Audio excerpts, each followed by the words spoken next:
केंद्रीय गृह मंत्री अमित शाह की अध्यक्षता में पूर्वी क्षेत्र परिषद की बैठक कोलकाता में मुख्यमंत्री हेमंत सोरेन ने कोयला कंपनियों को बकाया राशि भुगतान सहित कई मांगे रखी। केंद्रीय मंत्री अर्जुन मुंडा ने जनजातीय समाज में शिक्षा के प्रसार पर दिया बल। खूंटी में अनिगड़ा स्थित विद्यालय के शताब्दी समारोह में हुए शामिल। कोयला सचिव अमृतलाल मीणा ने धनबाद में कोयला खदानों का किया निरीक्षण। कहा, अग्नि प्रभावित और भूधसान क्षेत्रों में रह रहे लोगों का किया जाएगा विस्थापन। और ब्लाइंड टी20 क्रिकेट वर्ल्ड कप में भारत ने तीसरी बार जीता खिताब। बांग्लादेश को दी करारी शिकस्त। झारखंड के सुजीत मुंडा ने किया बेहतर प्रदर्शन।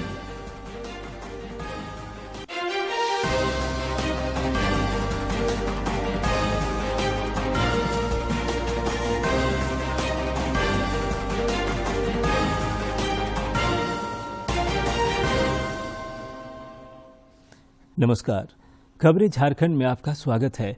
मैं हूं ज्ञानेश्वर प्रसाद श्रीवास्तव और अब समाचार विस्तार से।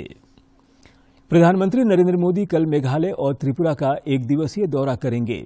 शिलांग में प्रधानमंत्री उत्तर पूर्वी क्षेत्रीय परिषद के स्वर्ण जयंती समारोह में भाग लेंगे।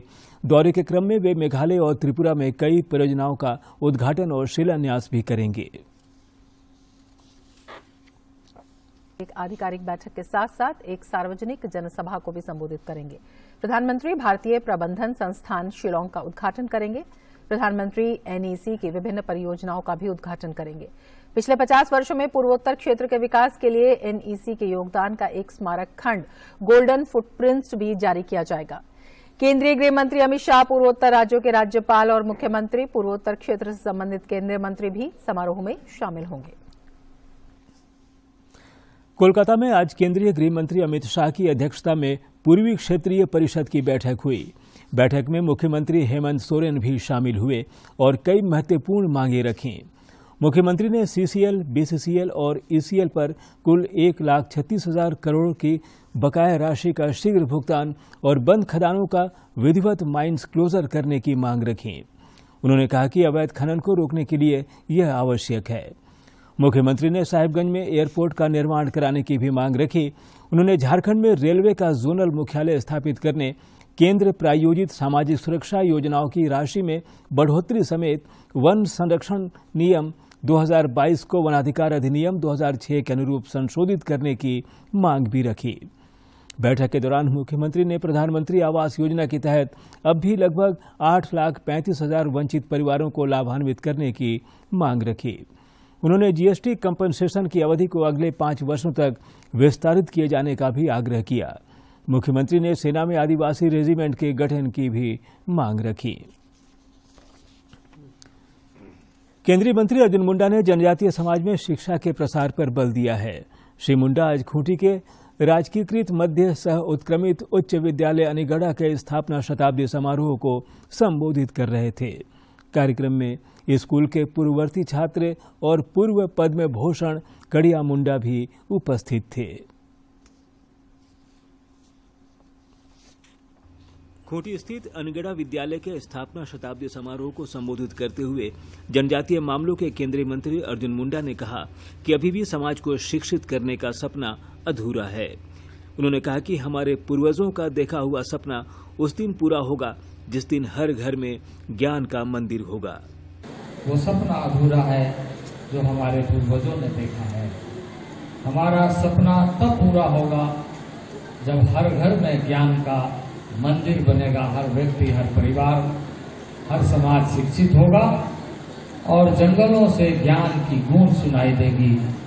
केंद्रीय मंत्री ने कहा कि जंगलों के बीच से शिक्षा की गूंज से इस धरती के ऐतिहासिक सपूतों को सच्ची श्रद्धांजलि दी जा सकेगी।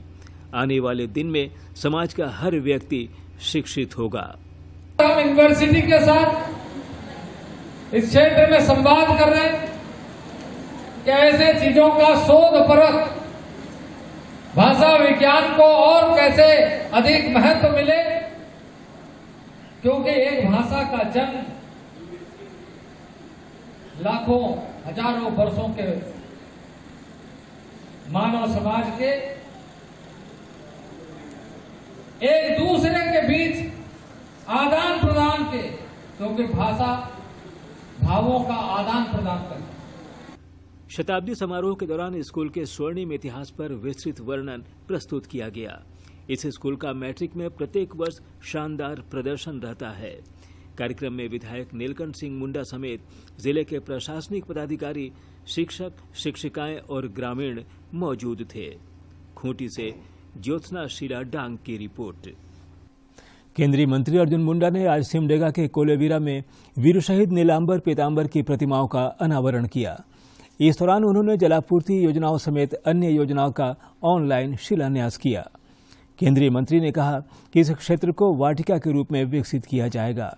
श्री मुंडा ने कहा कि अमर शहीदों को उचित मान देने और उनकी जीवनी को जन जन तक पहुंचाने के लिए केंद्र सरकार प्रतिबद्ध है।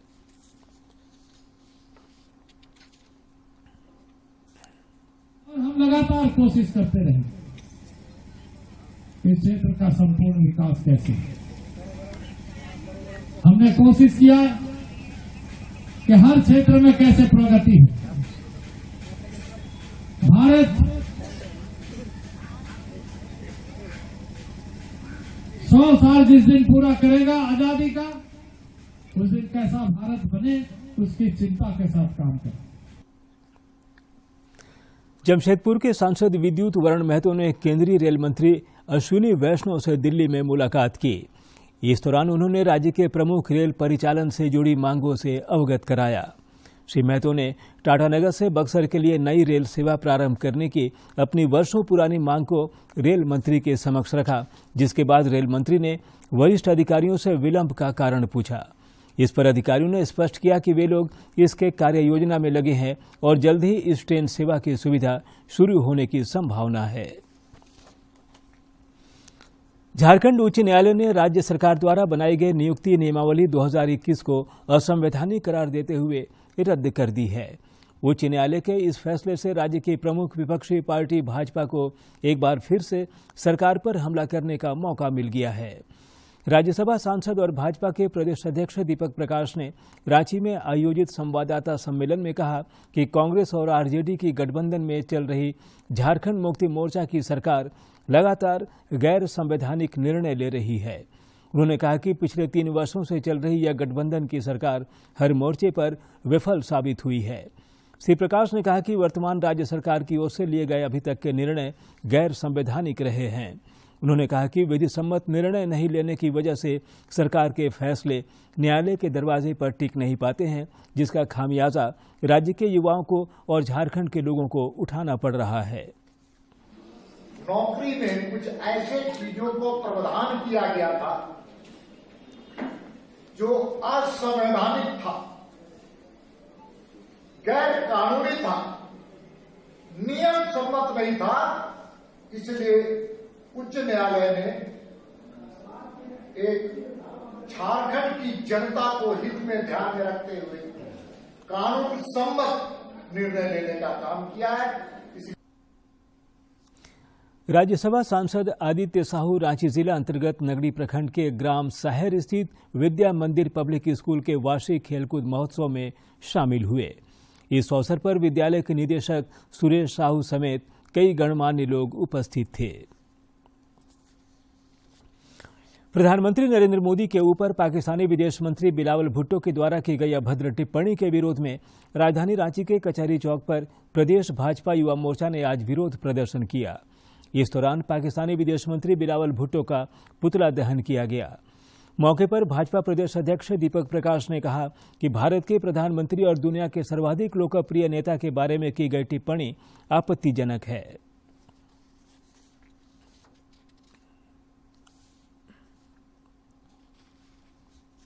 प्रधानमंत्री, भारत के प्रधानमंत्री और दुनिया के सर्वाधिक लोकप्रिय नेता नरेंद्र मोदी जी के बारे में टिप्पणी किया है। ये भारत वर्ष के बारे में टिप्पणी किया है, वह एक आपत्तिजनक है और देश की जनता इस आपत्तिजनक वक्तव्य के खिलाफ पूरे देश में आज आक्रोश है। प्रदेश कांग्रेस की ओर से राज्य में भारत जोड़ो यात्रा आज रांची स्थित बिरसा मुंडा के समाधि स्थल पर संपन्न हो गई। इस यात्रा में कांग्रेस के नेता सुबोध कांत सहाय, प्रदेश अध्यक्ष राजेश ठाकुर सहित पार्टी के नेता और कार्यकर्ता शामिल हुए। पूर्व केंद्रीय मंत्री सुबोधकांत सहाय ने कहा कि राहुल गांधी द्वारा शुरू की गई इस यात्रा ने 101 दिन पूरा कर लिया है और इसने एक जन आंदोलन का रूप ले लिया है।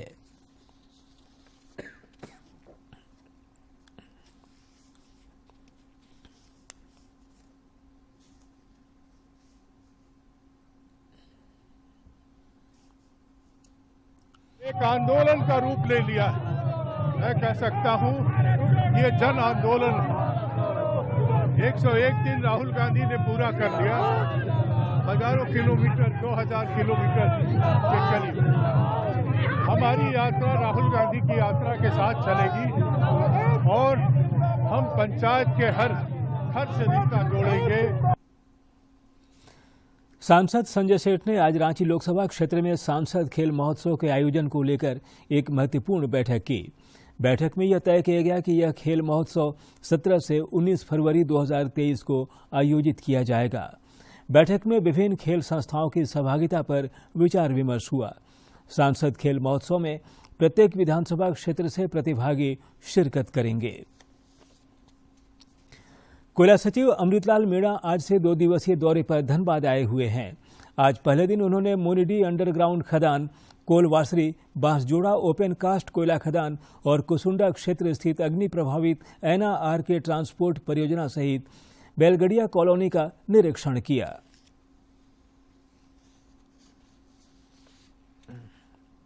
कोल सचिव अमृतलाल मीणा ने अंडरग्राउंड माइंस एवं ओपन कास्ट खदानों से हो रहे कोयला उत्खनन समेत अग्नि प्रभावित क्षेत्र के निरीक्षण के बाद कहा कि झरिया मास्टर प्लान पर यहां के अग्नि प्रभावित और भूधसान क्षेत्रों में रह रहे लोगों का विस्थापन किया जाना है। उन्होंने बताया कि उसके पुनर्निरीक्षण को लेकर यह दौरा किया गया है। उसी क्रम में आज विभिन्न स्थानों का भ्रमण किया है, जिसमें जहां पर फायर की इंसिडेंस है या धसान की इंसिडेंस है उसको भी देखा है और जो पुनर्वास कॉलोनी है उसका भी निरीक्षण किया है। कुल सचिव ने कहा कि जिन 2700 लोगों को बैलगाड़ियों में विस्थापित किया गया है उनकी 3 समस्या है। यहाँ जो लोगों को घर मिला है करीब 2700 लोग निवास कर रहे हैं और काफी घर नए बन रहे हैं। इन लोगों की 3 प्रमुख समस्या इन्होंने बताई है। एक ये है कि उनको आवंटन तो मिल गया लेकिन मालिकाना हक नहीं मिला, उसके फलस्वरूप इनको जाति प्रमाण पत्र, आवासीय प्रमाण पत्र नहीं मिल पा रहा है, जिसके फलस्वरूप इनके बच्चों को विभिन्न प्रकार की शैक्षणिक संस्थाओं में और नौकरी में लाभ नहीं मिल पा रहा है। श्री मीणा ने BCCL की जानकारी देते हुए कहा कि BCCL अपने लक्ष्य से अधिक कोयला का उत्पादन कर रहा है। BCCL की जो एनुअल टारगेट है उससे ज्यादा प्रोडक्शन कर रहा है और आगे BCCL की योजना है जिसमें अपना प्रोडक्शन बढ़ाया जाएगा। Thank you. खदानों के इस निरीक्षण के दौरान कोयला सचिव के साथ कोल इंडिया के चेयरमैन प्रमोद अग्रवाल, BCCL के CMD समीरण दत्ता और धनबाद उपायुक्त संदीप कुमार सहित कई अधिकारी मौजूद थे। धनबाद से अजय कुमार सिन्हा की रिपोर्ट। राष्ट्रीय अनुसूचित जनजाति आयोग की सचिव अलका तिवारी ने रांची स्थित CMPDI का दौरा किया। इस दौरान उन्होंने संस्थान में अनुसूचित जनजाति से संबंधित विभिन्न प्रेसिडेंशियल दिशा निर्देशों के कार्यान्वयन की स्थिति की समीक्षा की। समीक्षा बैठक में ST कर्मचारियों को दी जा रही भर्ती, पदोन्नति, रियायतों और छूट पर आरक्षण और CSR गतिविधियों के बारे में चर्चा हुई। इस मौके पर प्रबंधन द्वारा CMPDI में लागू किए जा रहे विभिन्न प्रावधानों और दिशा निर्देशों पर एक विस्तृत प्रस्तुति दी गई। उन्होंने CMPDI में अनुसूचित जनजाति वर्ग के कर्मचारियों पर लागू प्रावधानों के अनुपालन पर संतोष जताते हुए कुछ सुधारों और अनुसूचित जनजाति वर्ग के कर्मचारियों के बीच उनके अधिकारों के बारे में जागरूकता पैदा करने की आवश्यकता पर जोर दिया। GST परिषद की 48वीं बैठक आज वीडियो कॉन्फ्रेंसिंग के माध्यम से आयोजित की गई। इस बैठक को संबोधित करते हुए केंद्रीय वित्त मंत्री निर्मला सीतारमण ने कहा कि बैठक में कर की दरों और कानून बदलने के विधि समेत 8 बिंदुओं पर चर्चा हुई। वहीं बाकी एजेंडों पर अगली बैठक में चर्चा होगी। Next, hopefully an in-person meeting, and importantly, of the 7 agenda that we could not take up today, the GOMs are also part of those 7 which we couldn't take up. there were two GOM issues which had to be discussed. One relating to the capacity-based taxation on tobacco and gutkha, and the other relating to the setting up of a tribunal, GST tribunal. राज्य के त्रिस्तरीय पंचायती राज संस्थाओं के 31 नवनिर्वाचित प्रतिनिधि केरल में होने वाले एक्सपोजर विजिट में भाग लेंगे। 19 से 24 दिसंबर तक होने वाले इस आयोजन में हिस्सा लेने के लिए सभी प्रतिनिधि आज धनबाद से केरल के लिए रवाना हुए। पंचायती राज विभाग द्वारा लॉकडाउन के बाद से ही नवनिर्वाचित PRI के बीच आपस में सीखने की प्रवृत्ति को बढ़ावा देने के लिए ऐसे प्रशिक्षण और वर्चुअल लर्निंग प्लेटफॉर्म का आयोजन किया जा रहा है। यह दौरा फील्ड स्टाफ की क्षमता निर्माण को बढ़ावा देने के उद्देश्य से हो रहा है। झारखंड ATS को बड़ी सफलता मिली है। कुख्यात लवकुश शर्मा को ATS ने बिहार से गिरफ्तार किया है। बता दें कि लवकुश शर्मा झारखंड पुलिस के लिए सिरदर्द बन चुका था। इसी कुख्यात अपराधी ने शिबू सोरेन के आवास के सामने बीते 27 जनवरी को कुख्यात अपराधी कालू लामा की हत्या कर दी थी। दिन दहाड़े हुई हत्या की वारदात से अफरा तफरी का माहौल बन गया था। पुलिस तब से इसकी तलाश में थी। पुराने गैंगस्टर जो कि बीच में जेल में था, जेल से छूट के आने के बाद फिर से काफी चर्चाओं में था। और आप लोग को याद होगा कि कुछ महीने पहले मोराबादी में घटना को भी अंजाम दिया गया था। साथ में बिजनेसमैन के बीच, डेवलपर के बीच और जमीन व्यवसायियों के बीच एक आतंक के रूप में लवकुश शर्मा का नाम काफी फैल रहा था। और राज्य में रजिस्टर्ड बेरोजगार युवाओं की संख्या 7 लाख से भी अधिक है।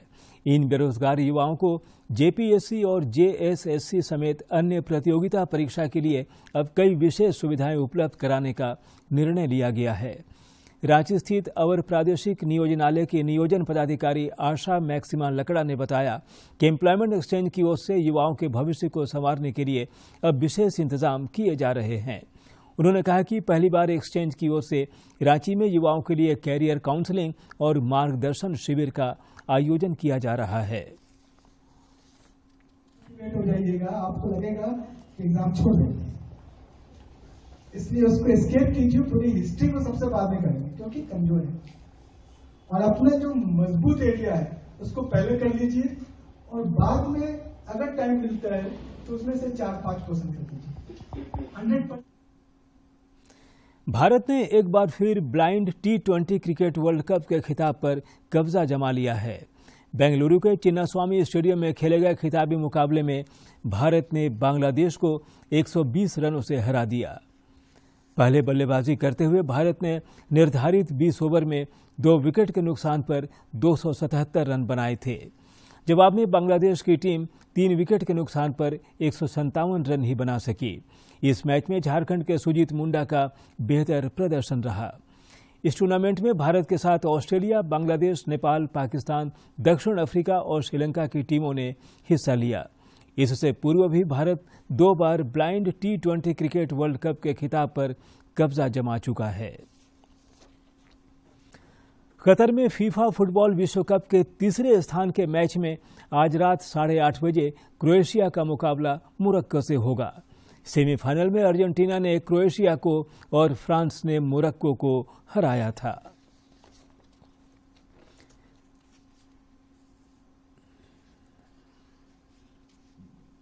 मोरक्को और क्रोएशिया के बीच ग्रुप दौर में मुकाबला हुआ था, जहां कोई भी टीम गोल नहीं कर पाई थी। बांग्लादेश के खिलाफ पहले टेस्ट मैच में टीम इंडिया जीत से मात्र 4 विकेट दूर है। मैच के चौथे दिन आज बांग्लादेश ने अपनी दूसरी पारी में खेल खत्म होने तक 6 विकेट के नुकसान पर 272 रन बना लिए हैं। आज के मैच में भारत की ओर से अक्षर पटेल ने सबसे ज्यादा 3 विकेट लिए। उमेश यादव, रविचंद्रन अश्विन और कुलदीप यादव को 1-1 विकेट मिला है। मैच के आखिरी दिन कल बांग्लादेश को जीत के लिए 241 रन बनाने होंगे। प्रधानमंत्री नरेंद्र मोदी इस महीने की 25 तारीख को मन की बात कार्यक्रम के जरिए देशवासियों को संबोधित करेंगे। प्रधानमंत्री ने लोगों से आग्रह किया है कि वे नए भारत के निर्माण से जुड़ी अपनी प्रेरक कहानी और उपलब्धि भेजें। आम लोग अपने सुझाव 1800-117-800 पर रिकॉर्ड कर सकते हैं। मन की बात है जन जन की, संघर्षों के कुछ किस्से, कहानी कुछ सफलताओं की, अनकही विरासत की, उम्मीदें नए भारत की। महीने के आखिरी रविवार का रहता है इंतजार। ब्रह्मपुत्र के घाट से हिमालय के विस्तार तक होती है मन की बात प्रधानमंत्री के साथ। तो सुनिए इस महीने 25 दिसंबर सुबह 11 बजे मन की बात आकाशवाणी और दूरदर्शन के सभी चैनलों पर। मन की बात के प्रादेशिक भाषाओं में अनुवाद का पुनः प्रसारण आप सुन सकते हैं रात 8 बजे आकाशवाणी और दूरदर्शन के सभी प्रादेशिक चैनलों पर। तो याद रखें, रविवार 25 दिसंबर सुबह 11 बजे मन की बात। राज्य में ठंड का प्रकोप लगातार बढ़ रहा है। रात में तापमान में गिरावट दर्ज की जा रही है। मौसम विज्ञान केंद्र रांची के अनुसार अगले 3 दिनों तक मौसम में कोई बदलाव नहीं होगा, लेकिन उसके बाद धीरे धीरे न्यूनतम तापमान में 2 से 3 डिग्री सेल्सियस की गिरावट होगी। इससे ठंड में बढ़ोतरी होगी। इस दौरान सामान्यतः आकाश साफ रहेगा और मौसम शुष्क रहेगा। पिछले 24 घंटे के दौरान रामगढ़ में 7.3 डिग्री सेल्सियस न्यूनतम तापमान रिकॉर्ड किया गया। और अब एक नजर डालते हैं प्रमुख शहरों के आज के तापमान पर। राजधानी रांची का अधिकतम तापमान 23.6 और न्यूनतम 8.5 डिग्री सेल्सियस रिकॉर्ड किया गया। जमशेदपुर का अधिकतम तापमान 26.5 और न्यूनतम 10.9 तथा डाल्टनगंज का अधिकतम तापमान 26.3 और न्यूनतम तापमान 7.8 डिग्री सेल्सियस रिकॉर्ड किया गया। और अब कुछ खबर राज्य के विभिन्न जिलों से।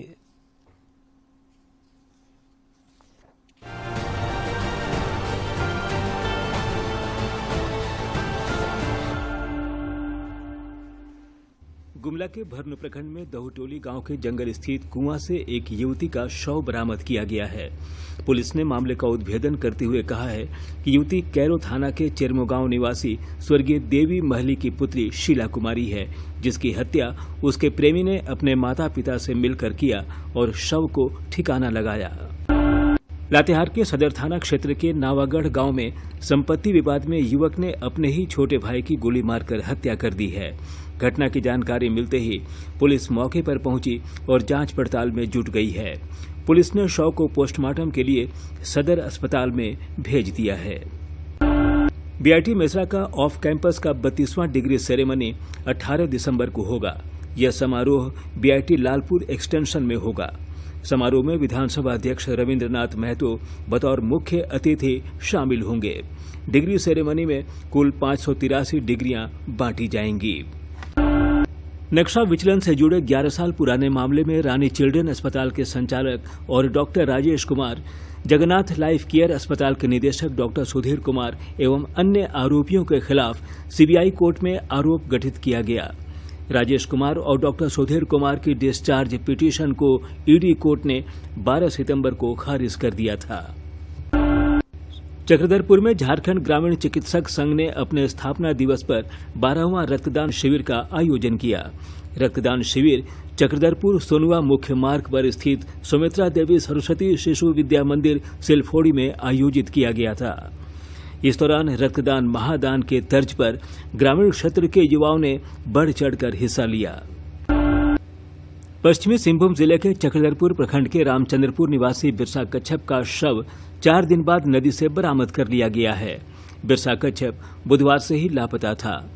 इस दौरान लोगों ने उसकी काफी खोजबीन की, पर संजय नदी मां पावड़ी मंदिर स्थित घाट पर उसका कपड़ा और झोला मिला। इससे परिजन व स्थानीय लोगों ने आशंका जताई थी कि नदी में डूबने से उसकी मौत हो गई हो।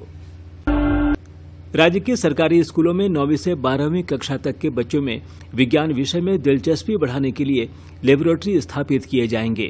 फिजिक्स, केमिस्ट्री और बायोलॉजी लैब की सुविधा इन क्लासों के विद्यार्थियों को दी जानी है। राज्य भर में राज्य स्कीम से चुने गए 405 आदर्श विद्यालयों के अलावा 59 मॉडल स्कूलों में भी साइंस लैब स्थापित करने की तैयारी है। दिल्ली में हुए northern India open national level squash tournament under 13 में झारखंड की ब्रिया शर्मा रनर अप रहीं। इस नेशनल इवेंट में 359 खिलाड़ियों ने भाग लिया। लोरेटो कॉन्वेंट स्कूल की छात्रा ब्रिया शर्मा के क्रॉस कोर्ट के कोच पुनीत पारिक, नीलेश उदय और विजय का अहम योगदान रहा। रांची क्रॉस कोर्ट की संचालक श्वेता बुधिया बच्चों को प्रमोट कर रही हैं। ब्रिया शर्मा के साथ आध्या बुधिया HCL 12वीं इंडियन जूनियर ओपन चैंपियनशिप में झारखंड इंडिया को रिप्रेजेंट करेंगी। साहिबगंज अंतर्गत उत्क्रमित उच्च विद्यालय इस्लामपुर के 8वीं के छात्र जीत रजक ने अनोखा प्रोजेक्ट तैयार कर अपनी प्रतिभा से स्कूल का नाम रोशन किया है। प्रतिभाशाली जीत ने लोगों को निर्बाध बिजली मुहैया कराने के उद्देश्य से कचरे से बिजली बनाने का प्रोजेक्ट तैयार किया है। इससे न सिर्फ बिजली संकट से निजात मिलेगी, बल्कि जहां तहां फैले कचरे से भी छुटकारा मिल सकेगा। जमशेदपुर में स्मार्ट मीटर लगाए जाएंगे, जिसकी फंडिंग राज्य सरकार की ओर से की जाएगी। यहां 1.5 लाख स्मार्ट मीटर रिप्लेस किया जाना है। जमशेदपुर के साथ ही धनबाद और रांची में भी स्मार्ट मीटर लगाया जा रहा है।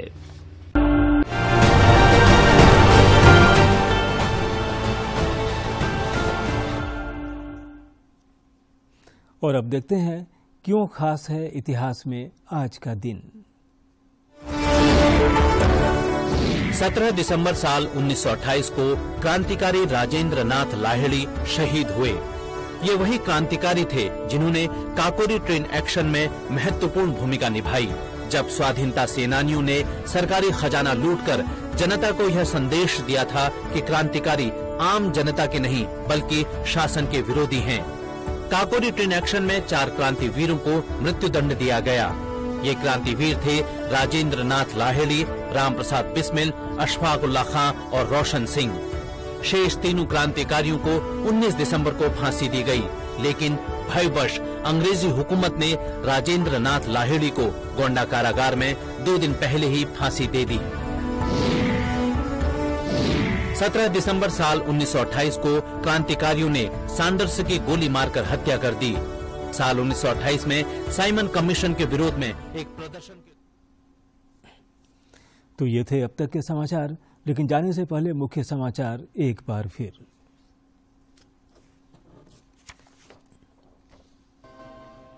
केंद्रीय गृह मंत्री अमित शाह की अध्यक्षता में पूर्वी क्षेत्रीय परिषद की बैठक कोलकाता में। मुख्यमंत्री हेमंत सोरेन ने कोयला कंपनियों के बकाया राशि भुगतान सहित कई मांगे रखी। केंद्रीय मंत्री अर्जुन मुंडा ने जनजातीय समाज में शिक्षा के प्रसार पर दिया बल। खूंटी में अनिगढ़ा स्थित विद्यालय के शताब्दी समारोह में हुए शामिल। कोयला सचिव अमृतलाल मीणा ने धनबाद में कोयला खदानों का किया निरीक्षण। कहा, अग्नि प्रभावित और भूदशान क्षेत्रों में रह रहे लोगों का किया जाएगा विस्थापन।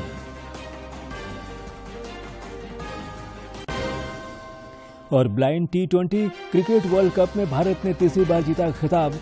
बांग्लादेश को दी करारी शिकस्त। झारखंड के सुजीत मुंडा ने किया बेहतर प्रदर्शन।